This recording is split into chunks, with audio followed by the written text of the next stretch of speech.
Hey there, and welcome to Tales by June, where hearts break, heal, and sometimes seek revenge. Let's begin today's story. They say your best friend is supposed to be your safe place.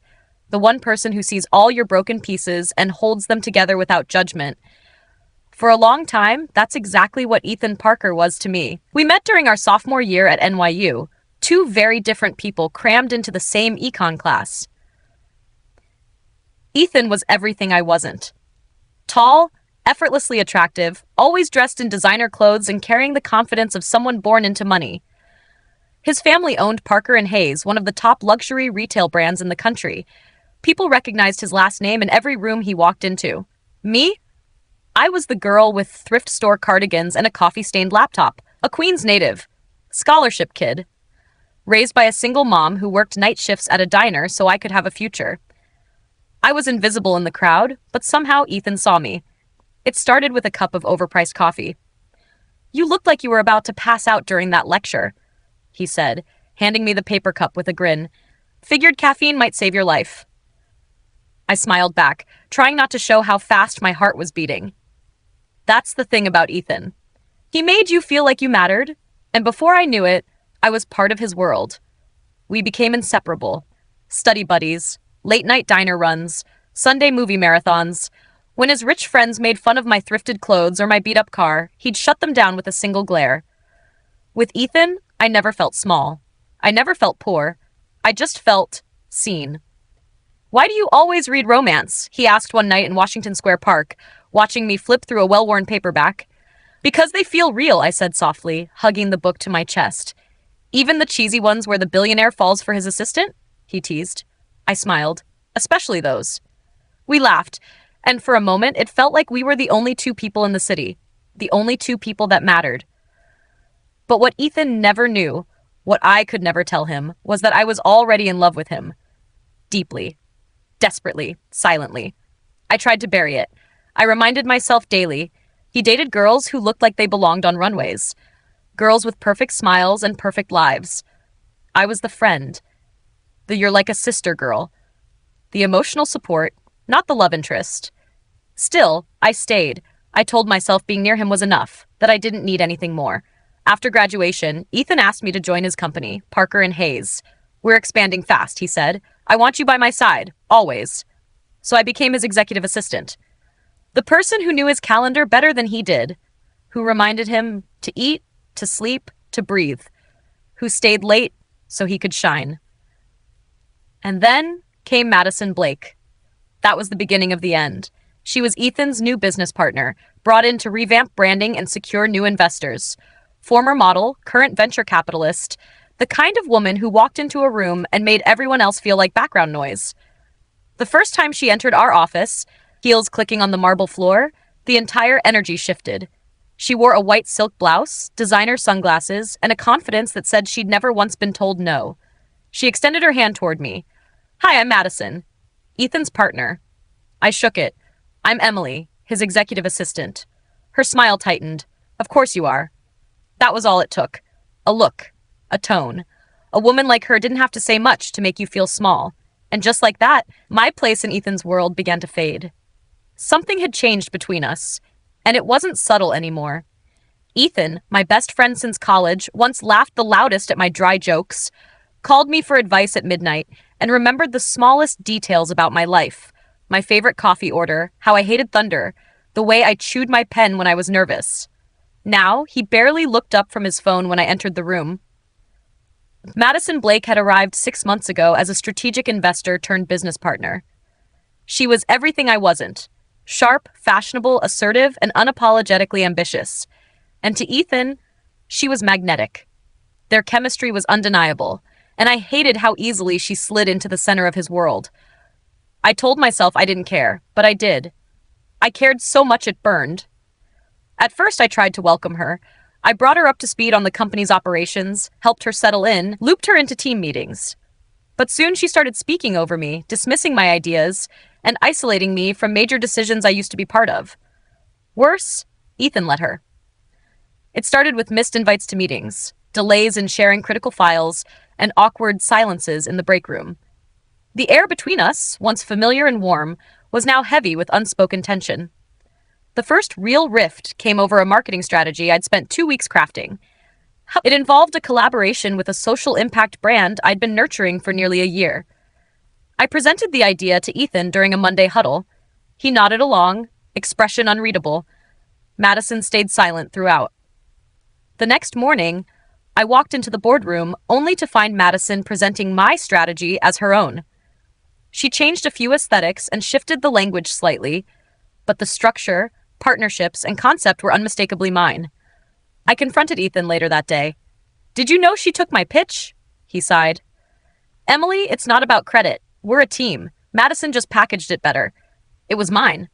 I get that, but this isn't personal. She just understands what investors respond to." That stung more than I wanted to admit. I nodded, left his office, and buried the tears until I got home. It wasn't about the pitch. It was the beginning of being slowly erased. Then came the second incident. A client dinner I had arranged for weeks, down to the seating chart and the wine pairings. I had confirmed with Ethan that I would be there. But on the night of the event, as I arrived at the restaurant, the hostess looked confused. "Sorry," she said. "The reservation has already been seated, table for 3. I walked to the back patio and found them, Ethan, Madison, and our client, already deep into drinks and laughing like old friends. Madison caught my eye, raised a brow, and gave a little shrug. Ethan looked mildly uncomfortable, but not enough to stop me from turning around and leaving without a word. I didn't say anything to him the next day. He didn't say anything to me either. That silence said everything. But nothing compared to what came next. The final blow. It was a Wednesday morning when the Lakeland proposal was due, a contract worth millions. I had triple-checked the terms, verified every clause, and emailed the final draft to Madison for review.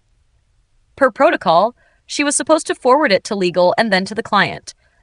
What I didn't know is that Madison made unauthorized changes, slashed pricing rates by 15%, altered payment terms, and sent it to the client from my email address. By the time I found out, it was too late. The client called in outrage, blindsided by the inconsistency. We lost the deal within an hour. Ethan called me into his office immediately. He didn't even ask me to sit down. "What the hell happened, Emily?" I blinked. "What do you mean?" "The Lakeland contract. The numbers were wrong. We just lost one of our biggest clients because of a mistake you made." My mouth went dry. "I didn't send the final version. I sent it to Madison to approve. She said she'd handle it." "She forwarded it from your email," he snapped. "She said you sent the wrong draft." My heart dropped. "That's not true." She showed me the email trail. I stared at him, stunned. "And you believed her." He didn't respond. "You didn't even ask me what happened. You just believed her?" "Emily," he said tiredly, rubbing his temples, "I don't have time for this. We've got to clean this mess up." That was it. Not a chance to explain, not even a doubt in her story. Just blind belief in someone he'd known for half a year, over someone who had stood by him for almost a decade. I nodded slowly, trying to keep the tears from falling. "I've always had your back. I built this company with you. I cleaned up your mistakes, defended your decisions, stayed when everyone else left." He didn't deny it. He just looked at the floor, ashamed but silent. I stepped back, something inside me breaking apart. You know what hurts the most? Not the betrayal, not even the fact that you don't love me back.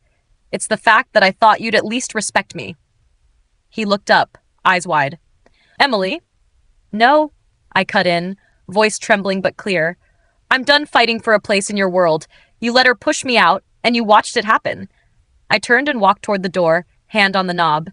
Then I stopped, glanced over my shoulder, and said, "When the truth comes out, and it will, I hope you remember who really stood beside you." And I walked out. This time, for good. I should have never gone. I told myself that 1,000 times as I stood in front of the mirror that evening, staring at the black satin dress Lily had convinced me to wear. But I went anyway. Some part of me, fragile and stupid, still hoped. Hoped that Ethan would look at me and remember who I was before she came into his life. Before I became invisible. The Parker and Hayes annual spring gala was being held at the Grand Lexington Hotel downtown. All glass walls and polished marble, chandeliers dripping in crystal. I arrived alone. No one at my side. but I walked in with purpose. No one would know that my heart was racing or that my palms were sweating. I would not be small tonight. People smiled at me. Some nodded with genuine warmth. Emily, so good to see you. I heard you were taking some time. It wasn't the same without you. I gave them tight but polite smiles. It was strange. How many remembered me? How many noticed when I wasn't there? Then I saw him. Ethan stood by the bar, tux crisp, hairstyled to perfection, drink in hand, laughing. And right beside him, like a trophy she didn't deserve, stood Madison. Her red dress was slit up to her thigh, her lips lacquered in crimson, her hand possessively around his elbow. He saw me. Our eyes locked. His smile faltered. Just for a second. I took a deep breath and turned away. I wasn't here for him. Not anymore. An hour passed in polite conversation and small sips of champagne. I was beginning to feel like maybe I could get through the night, until the lights dimmed and the MC stepped up to the mic. Ladies and gentlemen, please give your attention to tonight's special tribute. We are honoring someone who has quietly been the backbone of Parker and Hayes for nearly a decade. My stomach sank. Emily Carter. Applause. It hit me like a spotlight. Literally. I stood there blinking as hundreds of eyes turned toward me. I stood slowly, smiled, nodded politely. My hands shook. Then I heard Ethan's voice. I'd like to say something, he said, stepping toward the mic. He cleared his throat, glancing at me, then at Madison, then back to the crowd. Emily has been in my life since we were 19. She's the reason this company survived its first 2 years. She carried things most people never even saw. She's the most loyal person I've ever known. It might have meant something. If it weren't coming from a man who let someone else throw dirt on me weeks ago. Madison stepped beside him, and she smiled, that slow, glossy smile.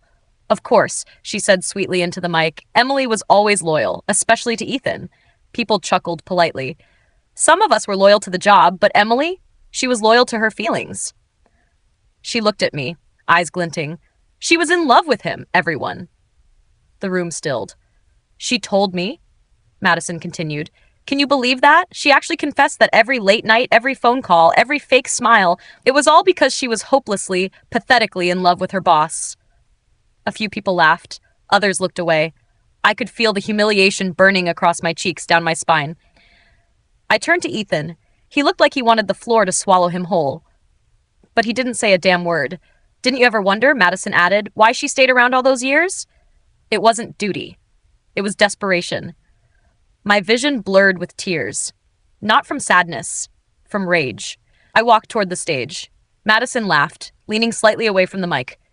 Here she comes. Come on, Emily. Tell them I'm wrong. I got up the steps, and I slapped her. Hard. A sharp, cracking sound that echoed over the ballroom like a whip. The crowd gasped. Madison stumbled back, her perfectly curled hair falling out of place, her hand flying to her cheek. Silence. I leaned into the mic. My voice was calm, controlled, like ice over fire. She's not wrong, I said. I did love him, quietly, for years. People were hanging on every word. But what she doesn't understand, what she will never understand, is that loving someone without asking for anything in return is not pathetic. It's brave. I turned to look at Ethan. He still hadn't moved. I stood beside you when no one else did, Ethan. I believed in you before the suits and the investors, before the cars and the watches and the private meetings. I stayed when I should have left, because I thought you were worth it. His eyes were wide, stunned. Emily. No. I cut him off. You let her speak for you. Again. Just like when she blamed me for that account error you know I didn't make. Just like when she twisted my words and poisoned your mind. You didn't just stop loving me. You stopped respecting me. More whispers, more shifting in seats. I looked back out at the crowd. I may have loved the wrong person, but I will never again beg to be seen. I stepped off the stage, head high, and as I walked through the ballroom, people moved out of my way like I was made of fire. And maybe I was. Because in that moment, I wasn't broken. I was burning. And I was finally free. The days after the gala felt surreal. Like I was living inside a snow globe, watching everything swirl around me in slow motion. The sting of humiliation still lingered, but underneath it all was something new. A quiet fire, smoldering beneath the ash of heartbreak. I didn't go back to Parker and Hayes. Not because I couldn't. Because I wouldn't. That company, that life, that man who barely saw me. They belonged to a chapter I was done reading. Instead, I took a deep breath and did something I never thought I had the courage to do. I enrolled in a marketing course online, nights spent studying, early mornings practicing pitches. I connected with people in the industry, made new contacts. I rebuilt myself not on someone else's terms, but my own. One afternoon, Lily stopped by my tiny apartment with a smile. "You look different," she said, handing me a coffee. "Not just on the outside." I smiled back. "I feel different." She squeezed my hand. "You deserve this." And I knew I did. Meanwhile, the city was buzzing. Rumors spread about the gala. Some whispered about Madison's audacity. Others talked about Ethan's silence. But the most important thing? No one questioned Emily Carter anymore. Weeks passed. Then months. I landed a job with a growing startup. My ideas were fresh. My confidence was real. I wasn't the girl behind the scenes anymore. I was the one leading the meetings, closing deals, and shaping the future. One day, my phone buzzed with a message. "Ethan, can we talk? Please." I stared at the screen, heart pounding. I didn't reply. But that night, he showed up. Outside my apartment building, standing awkwardly beneath the flickering street lamp, looking smaller than I remembered. "Emily," he said softly. I folded my arms. "What do you want, Ethan?" He swallowed hard. I was wrong about everything. I thought Madison was helping me, but she was poisoning my mind. I looked away. "It's late. I know. He hesitated, searching my face. "I miss you. I miss us." I felt the old pull, the ache of memories and what-ifs. But this time, I was different. "I don't think there is an us anymore," I said quietly, "but I hope you find what you're really looking for." He nodded slowly, eyes full of regret. As he walked away, I realized something. This was no longer about him. It was about me. And I was finally free to choose. The city was quiet that early evening when my phone buzzed again. Another message from Ethan. "Ethan, can we meet? I need to talk." I stared at the screen for a long moment, fingers trembling. The last time he showed up, I made it clear that I wasn't ready or willing. But something in his tone sounded different this time. Less desperate, more sincere. After a long breath, I replied simply, "Okay. Coffee shop. Tomorrow. 3 p.m. The next day, I found him sitting at the corner table of the cafe we used to visit in college. The one with the cracked windows and the smell of fresh-baked bread. He looked tired, older somehow. Not the confident businessman who ruled the boardroom, but a man who had realized what he lost. "Hey," he said quietly, standing up to greet me. His eyes searched mine like he was looking for permission. I nodded and sat down, clutching my cup like a shield. "I'm sorry, Emily, for everything. For not seeing you, for believing her, for letting you be humiliated like that." I didn't say anything. I just looked at him. He took a breath. "I was stupid, blind. I thought Madison was the future. But it turns out, she was poison. I should have trusted you from the start." The words hit me harder than I expected. "Why come now?" I finally asked. "After everything?" He hesitated. "Because I realized what I had when you were there, and what I've lost without you." "Lost me," I said softly. "I was never yours to lose." He nodded, accepting the truth. "I'm not asking you to forget," he said earnestly. "I'm asking for a chance. To make things right. To show you I can be the man you believed in." I wanted to believe him. I wanted to reach out and grab the hope he offered. But my heart was a fortress now. "I don't know if I can trust you," I admitted. "That's fair," he said. "I'll prove it. No rush. No pressure." For the first time in a long time, I saw the man I had once loved. Not perfect, but real. Maybe, just maybe, there was a chance. Days turned into weeks, and Ethan's presence in my life shifted from unexpected interruptions to steady, thoughtful gestures. He wasn't rushing anymore.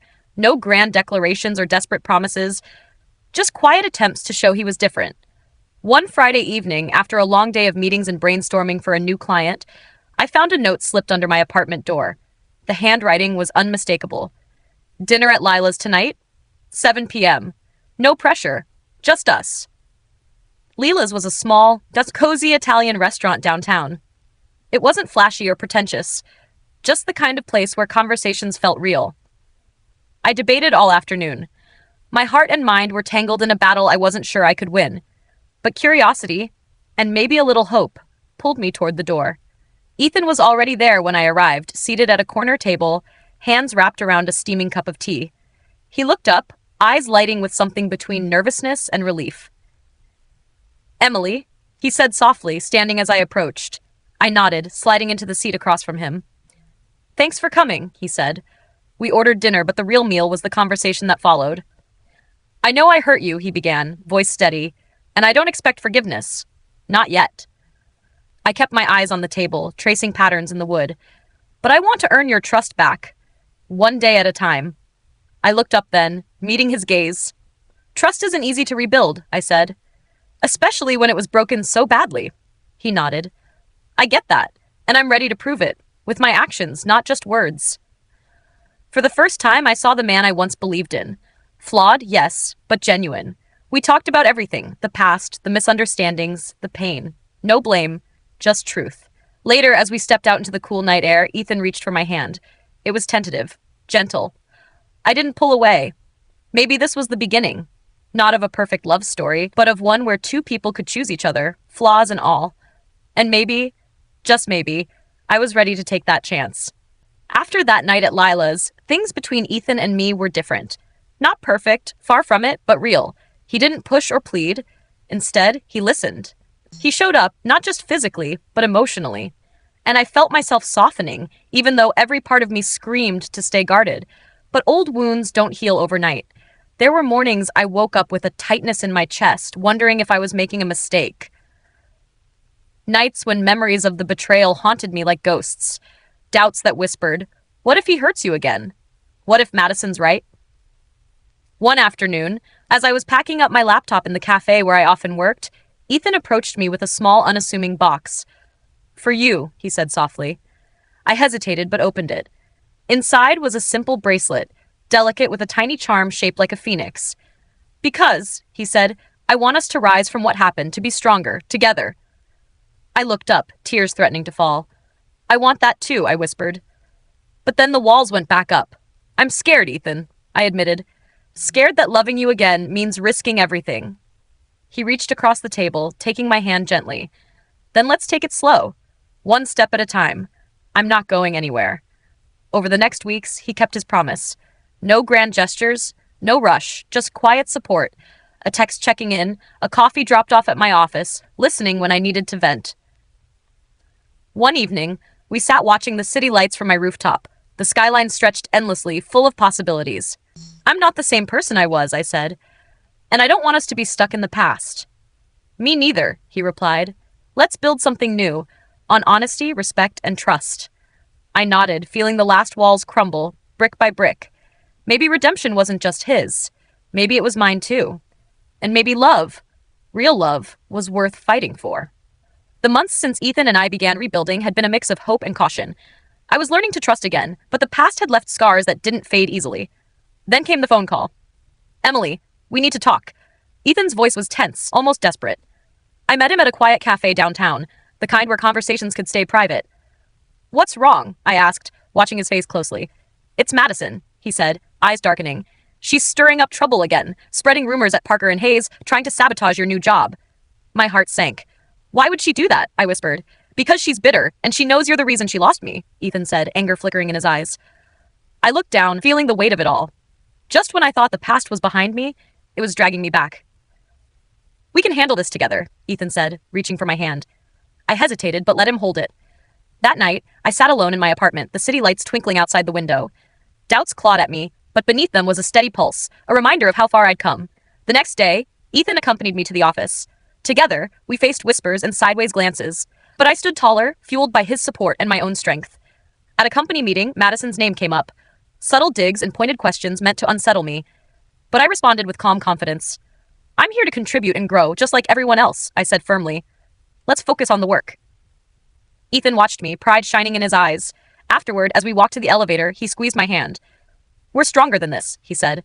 I smiled, feeling the truth in it. Maybe love was messy, complicated, and painful, but with trust and courage, it could survive anything. Spring arrived like a slow exhale. The city thawed, and so did parts of me I didn't know were still frozen. Work became my therapy. I poured every ounce of myself into my role, and slowly, it began to pay off. I had just landed a massive campaign for a national wellness brand, a turning point not only for the company, but for me. For the first time, I was being recognized for my talent, not for who I used to be or who I stood next to. That morning, our office buzzed with energy. My team had surprised me with coffee, balloons, even a hand-lettered sign. "You did it, Emily!" I stood at the head of the conference table, blinking at the celebration. It felt surreal. I wasn't the girl who waited silently in someone's shadow anymore. As the cheers faded into laughter and chatter, I caught sight of Ethan standing quietly near the glass wall. He wore a soft smile and held 2 coffees. "You came," I said as I approached him. "Wouldn't miss it," he replied, handing me my usual. "You were incredible." "I worked hard for this," I said, more to myself than him. "I know you did," he said gently. "And I'm proud of you, Em. Always was. Just too blind to say it before." We stepped out onto the building's rooftop patio. The skyline stretched around us, golden with late afternoon sun. "I think about that night often," he said. "The night at the party." My chest tightened, breath caught between past and present. Not because of what I said, though that haunts me too, but because of what you did. He turned to me slowly. "You stood up. You didn't just walk away, you roared. I've never seen anyone shut down an entire room like that." I remembered it vividly. Madison's smug voice announcing my one-sided love like it was some joke. The way their friends had laughed, cruel, sharp laughter that echoed in my skull. And how I'd walked right up to her, trembling but fierce, and slapped her across the face. The silence that followed was deafening. The sting on her cheek had barely registered before I turned to Ethan and said, "You were never worth what I gave up for you." And then I left. No tears. No apologies. Just the sound of my heels on marble and a part of me breaking free. "I never apologized for not stopping her," he said now, eyes full of regret. I believed her. I let her twist everything. I looked at him, older and humbled now. Not the Ethan I had loved blindly. This was a man who had been stripped down by his mistakes and rebuilt piece by piece. "You don't owe me an apology for believing her," I said. "You owe yourself one for not knowing me better." He nodded, quiet. "But," I added, softer now, "you've changed. I can see that." He stepped closer. "I've spent the last year learning what love really is. It's not comfort. It's not ego. It's choosing someone, again and again, especially when it's hard." I didn't answer right away. Instead, I reached into my bag and pulled out a folded document, the finalized contract naming me partner in the firm. "I used to think being chosen by you would define me," I said. "But now, I don't need to be chosen." I held up the paper. "I chose myself, first, and now I can choose you again, not because I need to, but because I want to." Tears filled his eyes, and he laughed softly, almost in disbelief. "I'm the luckiest idiot alive," he said, wiping at his face. "Yeah," I smiled, "but you've earned a second chance." He took my hand, threading his fingers through mine. "Then let me love you right. No shadows, no lies, no Madison." I laughed, resting my head against his shoulder. "We've both come a long way." As the sun dipped below the skyline, painting the sky in pink and gold, I finally let myself exhale. The pain, the betrayal, the humiliation, they had shaped me. But they didn't define me. This moment did, and I was ready to let love back in. 1 year later, the city felt different now, not because it had changed, but because I had. The streets I used to walk with hesitation, I now owned with quiet confidence. I wasn't hiding anymore. I wasn't waiting for someone to love me into becoming something more. I had already become her, on my own. That afternoon, I stood backstage at the National Women in Leadership Summit where I was the closing keynote speaker.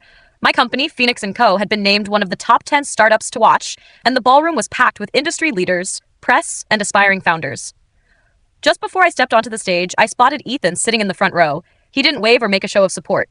He just looked at me with that steady gaze that said, "I see you. I always will." I took a breath, gripped the edges of the podium, and began. When I was younger, I thought success meant being chosen. By a man, by a company, by someone who saw potential in me. But what I've learned is, true success begins when you choose yourself, when you stop waiting for permission and start becoming your own fire. Applause broke out, soft at first, then rising. I smiled and scanned the crowd, and that's when I saw her. Madison. Sitting 3 rows back, arms folded, face unreadable. For a second, the past tugged at me, ugly and cold, but I stood taller. I didn't flinch. I continued. "There was a time when I let others define my worth. I let their voices drown out my own. But I'm not that woman anymore. I don't need validation to stand here. I earned this, through betrayal, through heartbreak, through fire." And the room rose to its feet. Afterward, backstage, Ethan found me with a bouquet of tulips, my favorite. Quietly, without a word, he handed them to me and kissed my temple. "You were breathtaking," he murmured. "I meant every word." "I know." We walked outside together into the twilight. The air was warm, summer brushing in early. I felt weightless, like the last remnants of pain had finally slipped off my shoulders. Suddenly, a familiar voice cut through the air. "Emily." I turned. Madison stood a few feet away. She looked different, smaller somehow. The gloss gone. Her tone wasn't venomous, just tired. "I suppose congratulations are in order," she said, forcing a brittle smile. I nodded. "Thank you." There was a long pause. Then she added, "I never thought you'd become this." I tilted my head. That's because you only ever saw what you wanted to see, not who I really was. She didn't respond, and I didn't owe her anything more. I turned to Ethan, who gently took my hand. We walked away from her, not as victors, not as people trying to prove anything, but simply as ourselves, unbothered, unshaken, free.